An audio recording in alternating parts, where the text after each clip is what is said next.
paper magic will survive like the heat death of the universe, and will...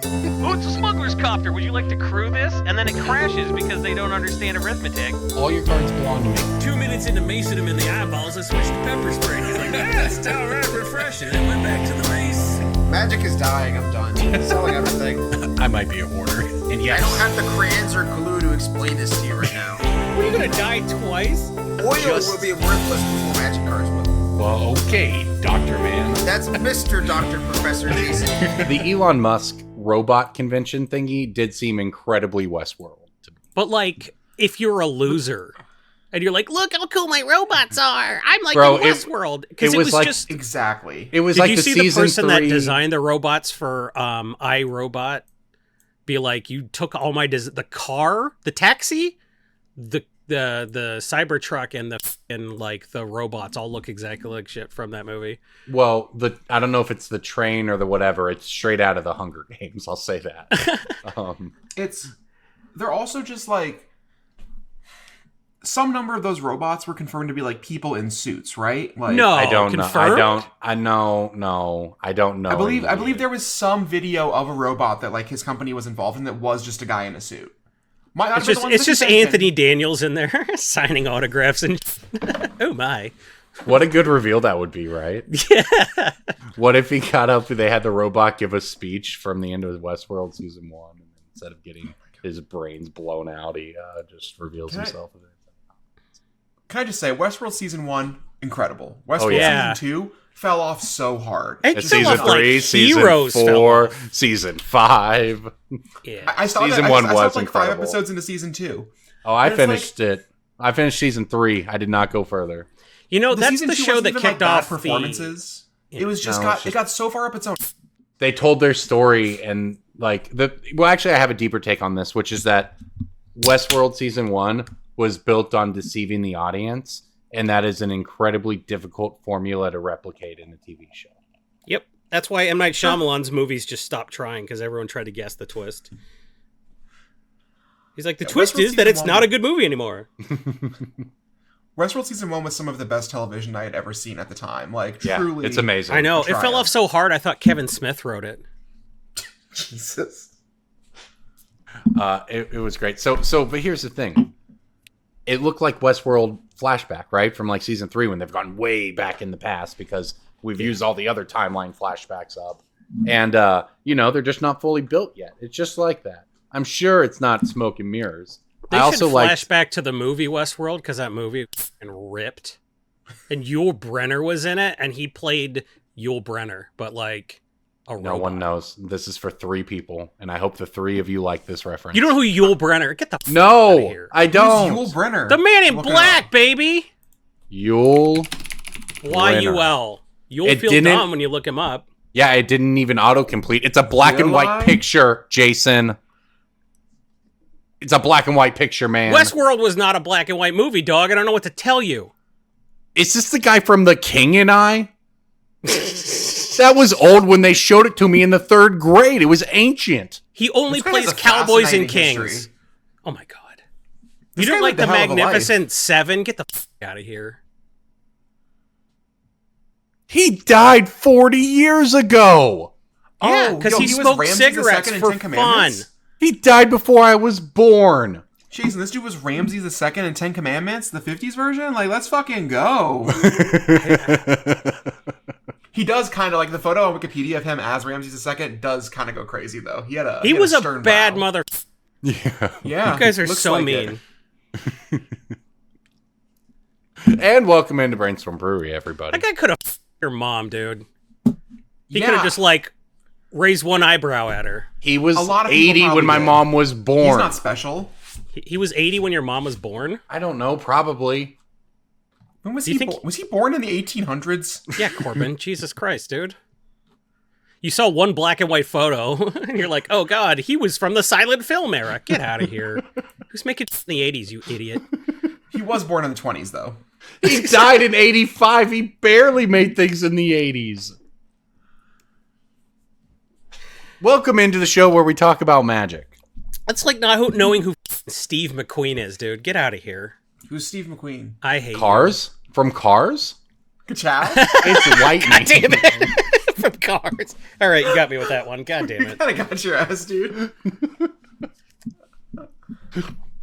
All right. So Magic happened. The You know World what? They Championship actually, is can I next say week. one thing? They You should can. have Go done ahead. what was that movie where he's at the restaurant and the Vanishing Point, I think? Anyway, no, let's leave all that Never out. heard I of don't it. remember the name of the fucking McQueen movie, but there are some really good car scenes in Steve McQueen movies. And they should have done them with Lightning McQueen. That would have been sick, especially if they were R-rated. I want to see that. I want to see people like a car getting murdered while Lightning McQueen's in the wrong spot. Right? If there I are don't know, cars, like- that implies not only those cars, they can die, right? They do die, Doc. Hudson age. dies. How do you not know this? You have children. Yeah, but they don't watch Cars? They've seen Cars 3. I haven't. Bro. Cars that- 2. I couldn't watched get through Cars Cars 3 2. He was too times a arrogant week. in Cars 2. I didn't like it. Why did Steve Cars McQueen 2 or Lightning McQueen get more arrogant between the two movies? It doesn't make sense. Cars 2 is an objectively bad script. It was Okay. like Rocky 4 with cars, only like You know what sequel Lightning was McQueen really good, was though? the guy who played Drago. It would have been fine, except that yes, the McQueen becomes a dick, Mater becomes even more stupid. Like it's just dumb. Cars 3 is great though. I'll take your word for it. Cass, go ahead. Cars 3. I was gonna say Shrek 2 is a great movie. That's all. Let's move on. I saw that in the theaters because I played a tournament this weekend. Ooh, and it was a big weekend for Magic. Cass, how was what was the tournament? How did it go? You did pretty well for a woman, right? I did okay. Should we cut that? Because it's like No, that's pretty referencing funny. a It's conversation fine. that's not in the cast. It's fine. All right. Fine. It was really charming that the event did have like name tags with our like magnetic name tags, really high quality with our names and pronouns, and it was just like Oh, 46 he hams, a they them, and a she her. Like we got the demographics down. I'm sure there was a little bit more variety in the they arena, but like that all aside, it was the DMV Legacy League, which was a year-long qualifying tournament where you could play locals certain points or win LCQs. There was like a weekend events that you qualify for. I won one of those. It was 48 people qualified. I believe 45 showed up. A couple people couldn't make it. Notably, reigning Eternal Weekend champion TK could not make it, all despite being qualified. did he have a it Leather was- Daddy event or something? I'm almost certain that he did have a Leather Daddy event, yeah. I would rather go to that. That's too. a Leather Bear, sorry. Leather Bear. No one's f***ing me at the end of a Magic event. Speak for yourself, buddy. I am Wesco homosexual. Wesco check? What? Anyways. Oh, that was very funny. No, I don't. I thought Wesco check was the whole like gambling thing. I don't. Yeah. What Yeah. happens when you get West? You get right at the end of a tournament. Oh, I Because see. Because the DQ. Anyway, So, fuck you. That was fun.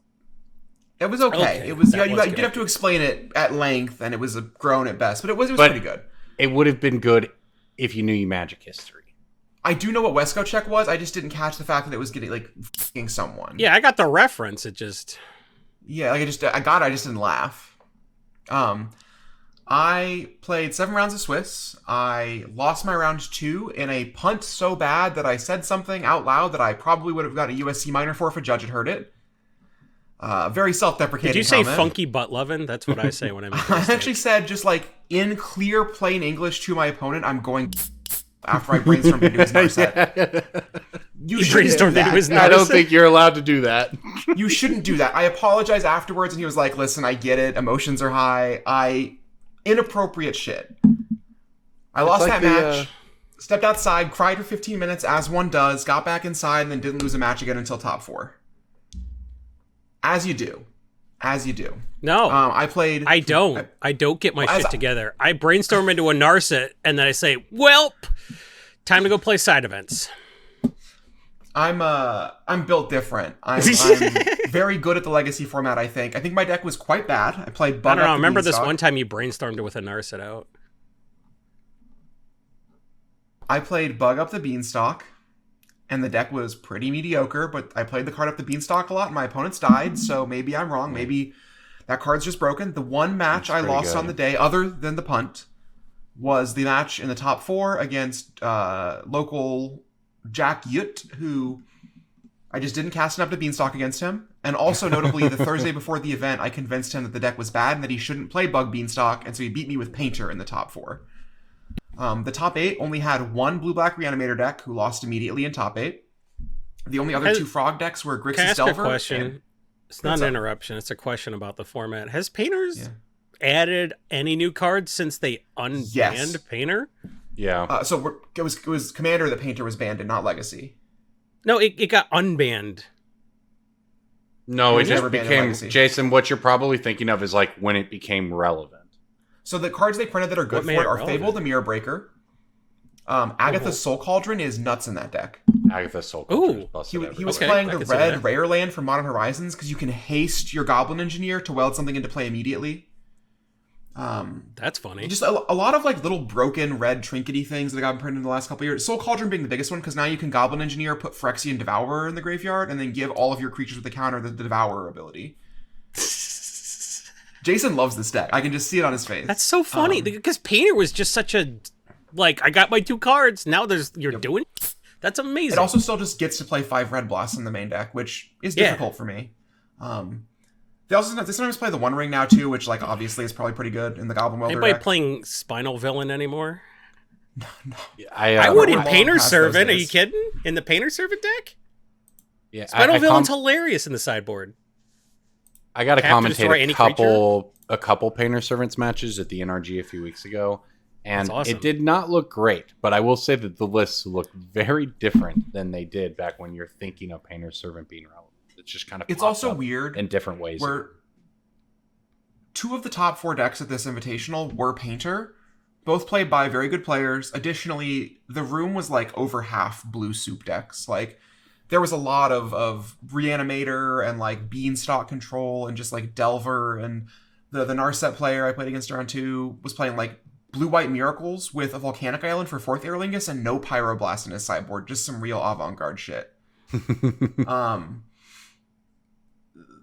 I think Psychic Frog is a lot less scary in Legacy than we thought it would be post-Grief Ban, which is really surprising to say. Despite Blue-Black being the most played deck on Moto, it just like kind of feels very beatable.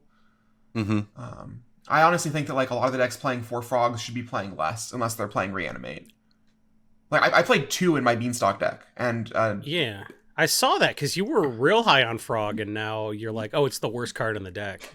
It's in Beanstalk specifically, it's the worst card in the deck because you're never trying to play a threat on 2. You want to interact for 3 or 4 turns before you turn the corner. Sure. Like sometimes you play a fast Murktide and that wins the game against like Eldrazi or combo, but like for the most part, you're better at playing the long game than your opponents. So why would you ever play a short game? Frog is really good because when you can draw 15 cards in a turn off of 3 Beanstalks and like forcing your own murderous cuts, you can just kill them, or you can use it to grow your Murktide to kill them in the same turn. It's like Splinter Twin. Murktide and Psychic Frog is kind of Splinter Twin-y. But like it's honestly not that good. Like Frog doesn't win the game by itself, like Arcanist did. Yeah. If your opponent killed, like a Frog isn't as good at supporting its own game plan as Arcanist was, because Arcanist also was like removal to get through, and like it accrued advantage in a different way. Yeah. So I mean, Frog is very Arcanist good, is right? But it's not. It's fun as shit. It does have costs at least. So and the legacy is large enough that it can adjust, and people can attack from combo angles and things like that. So maybe Frog is just fair. Frog it's like a good threat. I don't think it needs to get banned. Eternal Weekends might show differently, but like Asia Eternal Weekend just happened, and it was won by Mono Red Prison with Pyrogoyf and the One Ring and Broadside Bombardiers. Like that deck rules. Yeah, that's pretty. Pyrogoyf is every god Goyf in that deck. Like Barrow-Goyf, you read that and you're like, what? They're all good. To talk about MTG Finance for a second, the Ripple Foil Pyrogoyfs are like $30-$40 now because it won Eternal Weekend Asia. Yeah. Like, yeah, that the card Goyfs, is not cheap, and the Barrow-Goyfs are like $60 now for the Ripple Yeah, the Foils. Goyfs all started jumping maybe a month ago, 2 months ago, if I remember writing about them. I don't know. I don't evaluate things for Legacy anymore because I'm not paid to, and I was bad at it. But it's been a while since I saw an EDH card, and I'm like, yeah, jam that right in Legacy. But like, man, recent sets. My top 8 opponent in game 1, I lost the game 1 of the match. I like fetched a couple times and forced once, and I was at 17. I had a 4/4 Murktide Regent in play. He plays Broadside Bombardiers, attacks, gets through for 2 because of Menace, post-combat evokes a Fury, doing 4 damage to my Murktide and flinging it at me for 7 with the Bombardiers. And then the next turn attacks the Bombardiers, connects, plays Pyrogoyf, domes me for 4, and then sacks Pyrogoyf for 6 more. Like, I just died. I just fucking die, and it was awesome. And then I beat him in games 2 and 3 because Control Deck's pretty good against one threat a turn Stompy deck, turns out. All right, well, speaking of recent sets, it's time for Breaking Bulk. Breaking bulk time. Breaking bulk time. Break. Oh, yeah, breaking bulk. There's so much good stuff. It's a pick. Breaking bulk. The end. Where I have a very recent set for you all. Yes, it is Brainstorm Brewery, and we are doing segments again. We had a little break there for a while. Again? Because we had a little break for a while where we didn't. Like 2 or 3 weeks. This thing happened. It was called Commander Bans. You remember? Oh, true. We did skip like 1 week. Corbin wasn't there the next week. False. And he assumes. False. That's the 3rd week. You weren't there. DJ Kess and I casted. I watched that episode. Oh. You said my name weird. Yeah. All right. I have a Duskmorn Black Uncommon. Is it the one that gets rid of Hexproof and Shroud, or is it the one that destroys enchantments? It's the one that destroys enchantments. Nowhere to that run, is the or most fucking played mercy? card in EDH, Corbin. Did you pick Here, the number I one have a most copy played of card? both of them on my desk. It's not the most played uncommon, Corbin. It's the most played card in Duskmorn on EDH. Is it Withering Torment or Nowhere to Run? I thought that you all would say Withering Torment, and I would trick you because it's Nowhere to Run. That's fair. 75 cents. Very good. I did say Withering Torment, and I was a dick about it. So I was so close. Nowhere to Run was the card that I've actually played with from the set, and so that's why I thought of it first, if I'm being honest. I know that Withering Torment is worth more, though. Well, hey, it's worth since last week DJ and I talked about a little bit from the set. Untimely Malfunction moved up into 4th place. Yes. So we got 2 uncommons in the top 5 most played cards in the set. I should play. I should think about that card, huh? We were talking about Untimely Malfunction in Vintage, over an Abrade in the sideboard of a deck. Oh yeah, because it can kind of counter a counter spell, which is super relevant. Right. So the 3 modes of it are it's destroy. Help me here. Destroy target creature. Destroy target artifact. Change the target of a target spell or ability. Single target. Right. Single target. And then 1 or 2 creatures can't block. Yep. Yeah. There you go. Does a lot. It's for 2 mana, just very well. versatile. It does 3 very disparate things. Right. Too. I could put it in my Keranos deck, for instance, which is kind of like it's 3 magic board control is what it punish is. non-basic lands. Yeah. And I can throw it in that deck and forking something or whatever. Listen, I've been playing EDH so long I had a deck with Shatter in it. Okay, this is Shatter with 2 other options. It's power creep to the max. I love it. Do you remember when they printed the card Crush, the 1 mana destroy target non-creature artifact? And we were excited about that. Well, because especially because we're this is what we need, so New Affinity doesn't rise up. Because that was Belief Scars of Mirrodin era. And then they're I will not play an artifact destruction spell if it has fewer than 4 other options on it. Well, part of it... We get Force of Vigor now. That card is free. Yeah. Well, a part of it is also that they started designing for best... there's a couple ways to look at it. You could say designing for best of one, where instead of having sideboard cards you board into, say Shatter, they'd make everything modal so that it improves your best of one experience, which I agree it does. But also, it keeps it from becoming obsolete in EDH too fast also. Unless they print something else that has 4 better modes. There's that too. Cards are also just fun. Yeah. But there's also the other way to look at it is most Magic players, and I saw some pros the other day discussing how these designs don't allow for as much deep sideboarding anymore. I'm okay, I can understand that, sure. On the other hand, I think 99% of Magic players who draft, at most, change 2 cards in between games, right? Mm-hmm. And I think designing towards that tendency by Wizards, rather than training your players for something that's already intimidating to get into as a format, to then have to do this intense sideboarding based on nebulous things, just make it so that the optimal gameplay matches how people expect it to play, right? Which is you set your deck and then you make minimal changes. And I just thought it was interesting. All right, you got any of them breaking bulks over there? My breaking Yeah, I bulk got is Enduring Innocence, my pick of the week last week. That went up to $15. No big deal. We got a big brain over here. No, I guessed all 5 Endurings and one of them hit, and I was like, I'm a genius. I mean, they're all like obviously busted cards, and like anybody who didn't see that is a fool. But also, I didn't see it, so like go off. Okay, so I said they were good last week, and I was right. So now I have to say something increasingly ridiculous to like. My next prediction is that this is the Praetor cycle printed at Rare in this set. Okay. I think that's the Overlords. The Enduring Overlords Courage is not great, but it's. I think the Enduring cards are more popular than the Overlords. The Overlords are better for like constructed 60 card. Yeah. But like people are way less excited about the Overlords for Commander. I'll tell you that.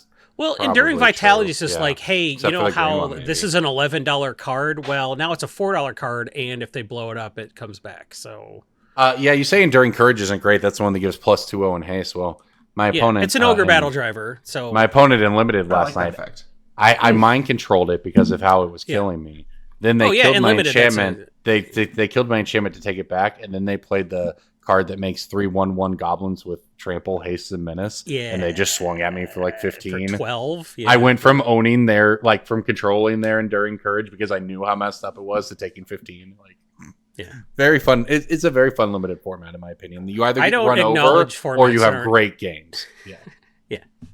I don't acknowledge non-EDH format. So when I say Enduring Courage is bad, I mean it's the worst one in EDH, but it's still a goddamn Ogre Battle Driver. Yeah, it's pretty good and limited for sure. Enduring Innocence, it's pretty good as well. Overlord of the Balemerc, or Bale, whatever they're called. So yeah, but Innocence also spiked recently. Oh, I was supposed to do my breaking bulk. Let's just do that. This is an M20 gold card. It's on Risen Reef. Risen Reef. Nope. A different elemental. It's not an elemental at all. I'll give you that much. Is it M15? M20. I don't. M20. It's the Risen Reef set, if that helps. Yeah, no, for sure. Beginning of the pandemic. This is Bant. Cool. Bant? Let's move this along. This is a Bant creature. Uncommon. Is Stoic Angel an uncommon in that set or something? Couldn't tell you. A Bant uncommon creature from what set? M20. From M20. Corbin's like, what set is that? I drafted the hell out of this set. I'm trying to think about it. Is there a Bant uncommon creature? Like, obviously, Jason wouldn't lie. Did I say Bant? Shit, I meant Boros. I'm dumb. It's Boros? Oh.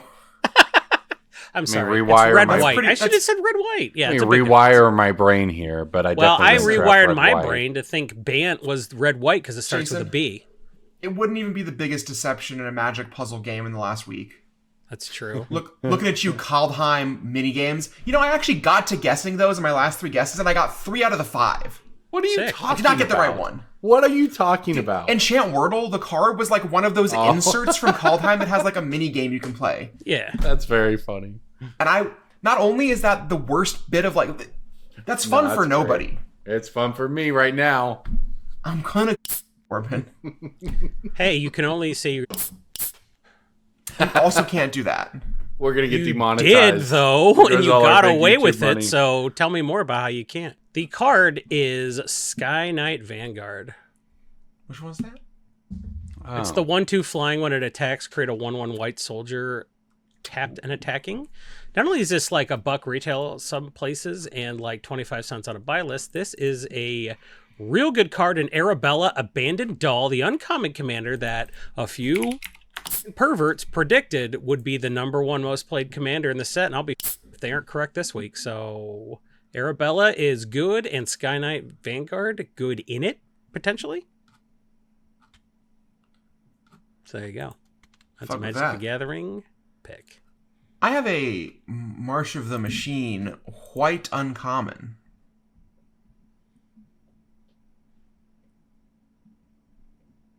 Is it the Nope. March of the Machines? Nah, there's a 0% chance I know this. Corbin. Corbin's cheating as we speak. I'm not. I should cheat. A white uncommon.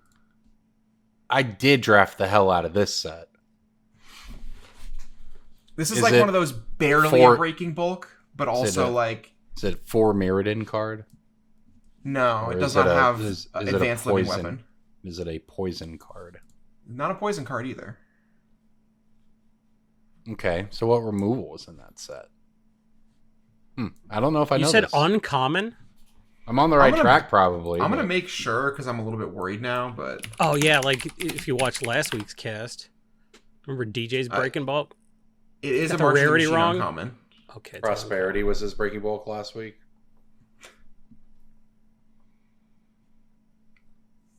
Does this I'm have any gonna call reprints? Does that have reprints? It does not have any reprints as of now. Okay. Then I don't know, because the only uncommon I know in black is Pile On, and that was reprinted. No, so I it's don't know. white. Sorry, actually, I lied. It does have the list reprint. My bad. It's white, not black. Correct. Oh, it's... White. Oh, I was... Okay. I have no idea then. Lay down arms. No, that Phyrexian is in Brothers Awakening. War. Don't know that card. Okay. It is Elspeth's Smite. Oh, Card is 15 cents on Card Kingdom buy list. I've And I never will say, even heard of this card. when I cheekily said that it didn't have It's any a reprints standard. yet, it's because it's going to be in Foundations. it's a standard card. Yeah. Oh, nice. It is one of the only cards in the format that can interact favorably with the Leyline of Resonance deck. It is a 1 mana, deal 3 damage to an attacking or blocking creature. It's If like it how you don't... It's a better strafe, which is wild. Yeah, it's so mediocre, but it solves a problem, and it is 15 cents on a buy I don't list. think it's and- mediocre. I think this is like Foundation's like super suitable. I mean, like, it's fine, right? Like it's fine. It Plus exists the art to. rips. You can It's put a it card in I'm your super happy sideboard. to have in Standard Yeah. for like 4 years. Exactly, and you can answer the stupid Leyline deck in Hmm. best of 3. That deck is a terror in best of 1, but in best of 3, you actually get a sideboard cards like this, and it doesn't do anything. Yeah. Sick. That's yeah. a good one. I have a brief segment after the breaking bulk here. Ooh. A segment some within a shout-outs? segment. Close anyway. Shout out segment. Let's go. I've been asked by a bunch of people in my local Magic server to shout them out by name. Oh. So we're gonna go down the list. We got Becca. We got Tiffany. Shout out to Tiffany. Shout out Becca. Shout out to Jubes. Not by name. Wants to be cryptid adjacent. Shout out to Ben Iron Breeds Iron Holt. Let's see who else wants one. Shout out to Soy, the prodigal son daughter thing. Shout out to the Panda Brothers coming back to the zoo. Shout out to Matt Takahashi debuting his first RC. Congrats. Shout out to Jules. Shout out to... Oh, I'm not supposed to shout this person out at all. Got it. Not in any way. Shout out to Killer Moth from Lego Batman the video game. And if I missed anybody else, just let me know. Oh, shout out to the Mystery Pisser, Colin. Anybody else? If I didn't get you, I'll get you next week. And that's been the shout out segment. Oh, so I have a shout out segment too. A few weeks ago, Chris Hart don't just have to. bought me a beer, so I would shout out how much better Canadian Highlander is than CEDH. Hey, I I'll agree drink with to that. Oh yeah, I love Canadian Highlander. Hell yeah. Yeah, so he bought me this beer. I'm Loved it drinking more when I had a Thanks, deck. Chris, and thanks for not liking CEDH players any more than I do. This is a segment called Why? I know why, but still why. Okay, I know why. Next year, they announced that there's going to be a Magic Fest in Chicago I in the like winter, in Vegas in the summer, and in It's 'cause it's Atlanta cheaper. while everyone there He has knows. guns. I know He it's knows. cheaper. I know it's cheaper, but That's it's all you also need to know. not that Go- much cheaper. You know what you if do? you want to go to better events and better cities at better times of year, get a better hobby. Hey, do you think that the whole Magic players are stinky and sweaty thing comes from the fact that they always host the events in hot as hell cities in the summer? No, me neither. Because it's actually. I get that it's cheap, and DJ's like, well, it's $50,000 more or whatever. I'm like, so 50 Black Lotus VIPs then?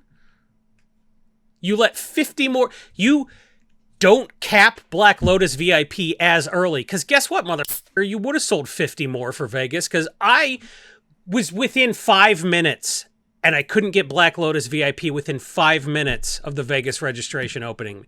You telling me you can't make 50 more grand by selling 50 more Black Lotus VIPs? Are you shitting me? When you're not letting people who want them buy them, just can we just not do Jason discovers Vegas when the- it's 125 degrees outside and not do Chicago when it's minus 20? That's all. We title this segment Jason discovers the forced scarcity model of the past That's 32 not true. years. We've always done it, and they keep doing it. And you're doing 3 GPs instead of 20. You can, if you're doing 3 GPs a year instead of like Jason, 26, make them nice and just like, oh, I guess the Magic Cons aren't the GPs. Those are the Magic Spotlight events now. Oh, that's the same thing. The Magic Cons are different. Look, I have... Oh, listen, if it's 2012 and you're like, yeah, we do it in Vegas in the summer because like we're in some weird out of the way spot 25 miles off the strip and like it's the only cheap way to do it, fine. But like you do 3 a year. I hear you. I'm going to offer up an alternative take that I can say because I have no knowledge of any of this, right? I know no more than anyone else, so I can speculate wildly. Maybe if you decide that the reason they're doing those places when they're doing them is to save money, maybe it's because the World's location that is not announced is going to be really cool and ergo expensive. The World's Maybe. location, Is that why they're going to f***ing Atlanta? Because, like, it can't cost any money to do a convention in Atlanta. Like, that's the point, yeah. You call Is them as the like, World's hey, we want to do a convention. How much? And they're like, are you sure? Go ahead, Cass. Is the World's venue Mars or something? I mean, maybe it's Japan. Maybe it's Japan. It's the same cost. I truly cannot fathom them running an event in Japan. I just like it.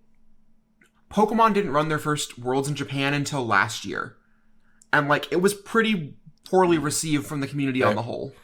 Even the Japanese people are like, I realize it's a couple blocks from my house, but I really wanted to do this in Hawaii. Can we do it in Hawaii next time? Let's talk about Magic the Gathering for a second, and if we had to pick our picks of the week, what would they be? Pick of the week, pick of the week, pick of the week. Time for the pick of the week. My first pick of the week, I'll tell you this, would be MTGstocks.com because that's where we get most of our picks of the week and breaking bulks. And that's where you should go to get the latest in the Magic financial world. And there is always news going on. These days, cards jump for all kinds of reasons related to play or not. Sometimes a TV show comes out and a card gets expensive because of it. That's how it works. And you can get all that info at MTGstocks.com, especially if you check out the premium side of the website. With that said, it's time for some picks of the week. Jason, you were on fire last week. Do you want to get it going this week? Yeah, don't buy this card because of FOMO. Buy it because it's FOMO. FOMO, or fear of missing out, pretty legit Magic the Gathering card. Now, I'm on Arabella stuff, because Arabella is, it is rocketed to the most popular commander build, despite it being a weird little uncommon and actually like a weird looking doll, but people like that kind of bullshit. So people are on Arabella now, and one of the cards they're running is the card I just said. I don't remember what it was. Fear of missing out.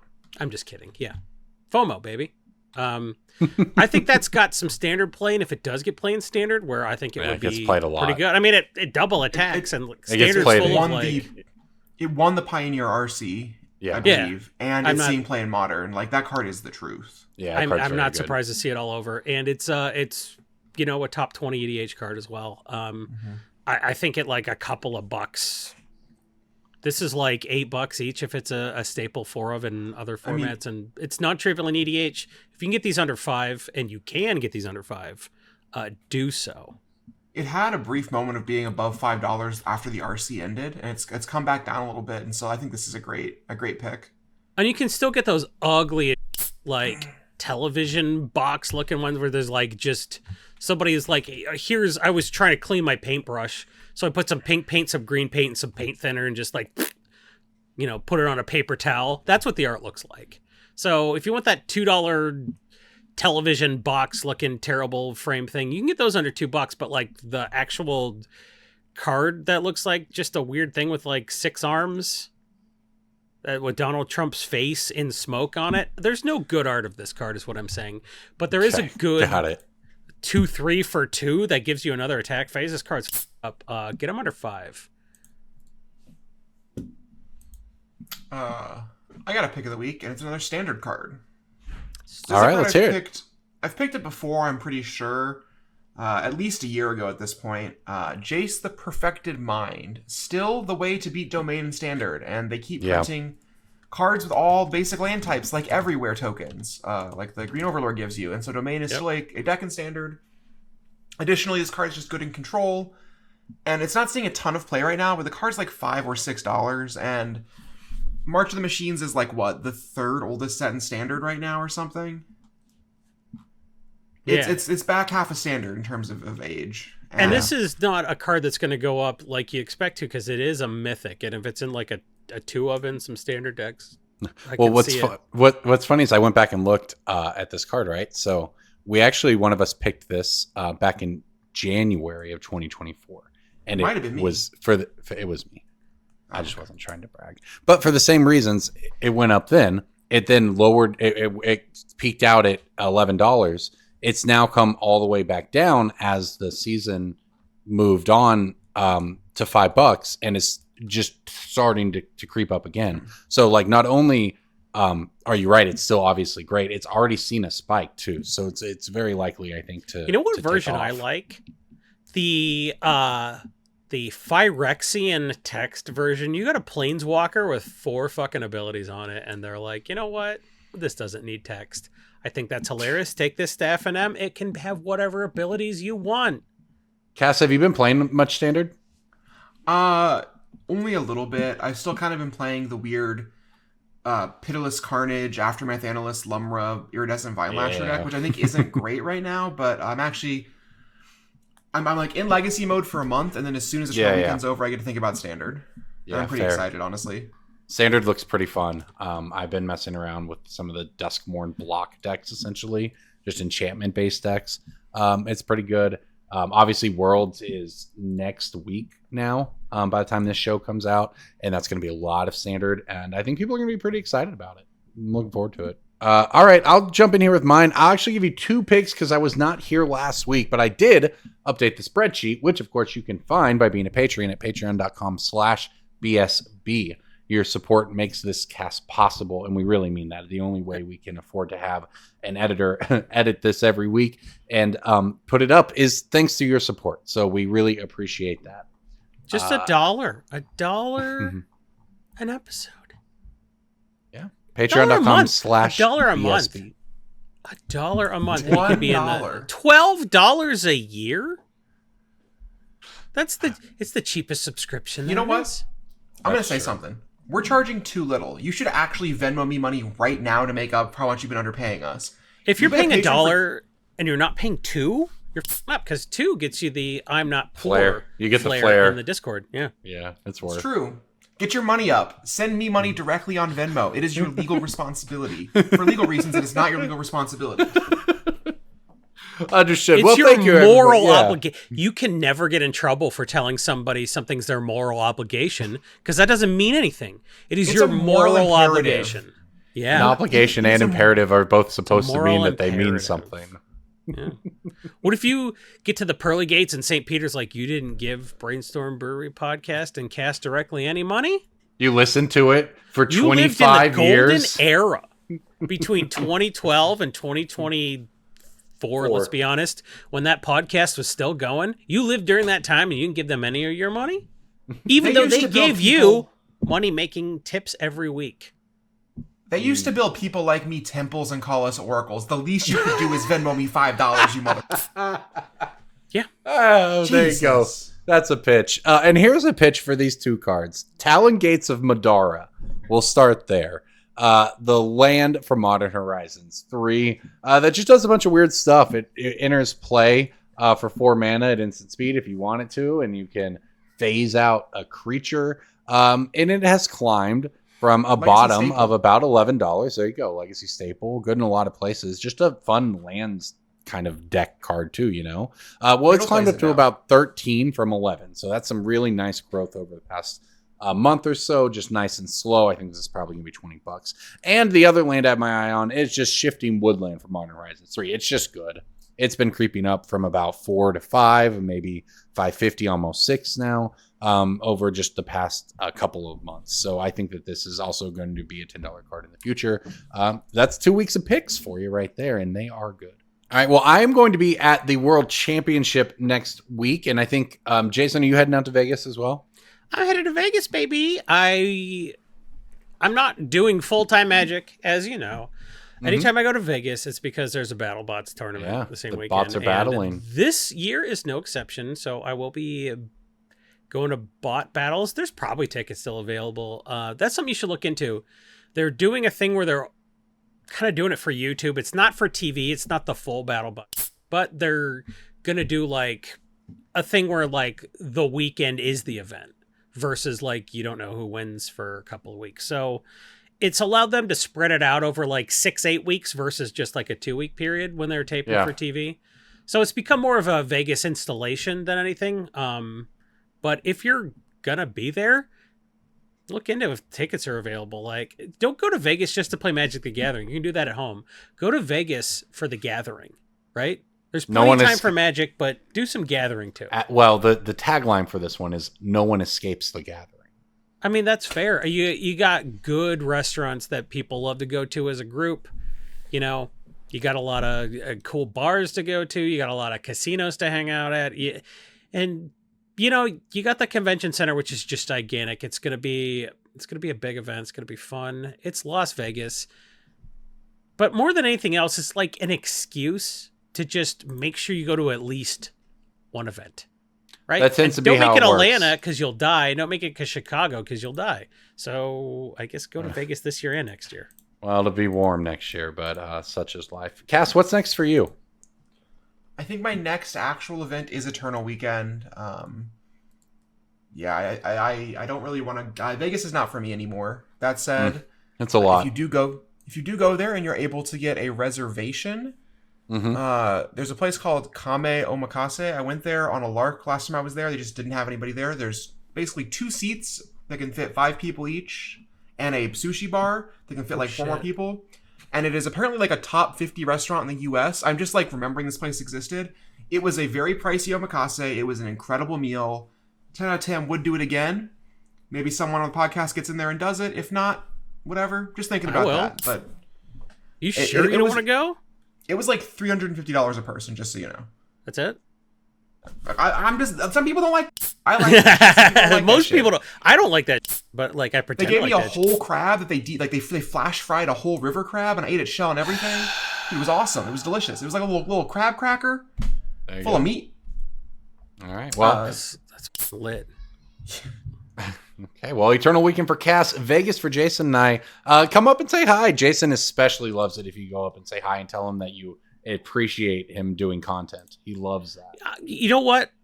We've done this podcast long enough that nobody watches anymore and nobody listens. You know, this is on YouTube. Go to YouTube and find Brainstorm Brewery so you can like and subscribe and finger blast that bell icon and whatnot. But also, for those who don't listen, like, nobody listens to this anymore. So I can go to an event and be completely anonymous, and I love that. We shall Except see. for the one person who finds me and asks me to sign an autograph. So signing one autograph is enough to keep a gun barrel out of my mouth, but not enough to make me not be humble. So I would love one of you to ask for an autograph. Wow. And there you exactly one. So thank you for that, Jason. The thing. And thank you, everybody, for listening to Brainstorm Brewery. Also, a shout out to Coalesce Apparel and Design. You can use the gift code Brainstorm Brewery there to get a discount on your order. We appreciate them. I like how Corbin emphasized thanks for listening to shame you all for not watching on. We know how many people listen to this podcast, and we know how many people watch this podcast on YouTube. We know the difference between those two numbers. That's all I'm saying. And the second number makes it look like we should stop doing this podcast. So if you want to be a buddy, go to the YouTubes. Just give us a little like and subscribe. That would make us feel real good. I know how many of them you are, and I know how many of you have not done that. Thank you. Listen, help Jason out. It's $0. We'll see you next week, everybody. This is Brainstorm Brewery. Thanks, everyone. You're the best. Bye.